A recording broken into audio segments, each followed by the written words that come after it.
আসসালামু আলাইকুম everyone, রুহিজ daily ব্লগে আপনাদের স্বাগত। আজকে আবার একটি নতুন ভিডিও নিয়ে এসেছি। আমি এখানে চুলে ব্যবহার করার জন্য কিছু উপাদান নিয়েছি। এগুলো আমি সুন্দর করে পাটায় বেটে নিব। নেওয়ার পর মাথার চুলে দিব। এগুলো দিলে মাথার অনেক উপকার হয়, চুল ঘন লম্বা হয়। এগুলো যেহেতু প্রাকৃতিক উপাদান, সেহেতু এর কোনো পার্শ্ব প্রতিক্রিয়া নেই। দিলে কোনো ক্ষতি হবে না, দিলে বরঞ্চ ভালো। এগুলোতে প্রচুর পরিমাণে পুষ্টিগুণ রয়েছে, যা আমাদের চুলের জন্য খুবই ভালো। তো এই যে একটু মেথি পাউডার দিব, দিয়ে সামান্য একটু পানি দিয়ে আমি এই মিশ্রণটা সুন্দরভাবে গুলিয়ে নিব। আমার মিশ্রণটা কিন্তু গোলা হয়ে গিয়েছে, আর পাশে আমি রেখে দিয়েছি একটু।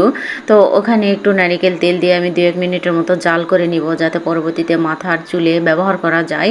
এই তেলটা কিন্তু খুবই উপকারী। মাথায় যদি উকুন থাকে তাহলে সব নির্মূল হয়ে যায়, আর এটা অনেক দিন পর্যন্ত সংরক্ষণ করে রাখা যায়। চুলও সিল্কি হয়, লম্বা ঘন হয়। তো সব কিছু উপাদান আমি মেখে নিয়ে এখন মাথায় দিব।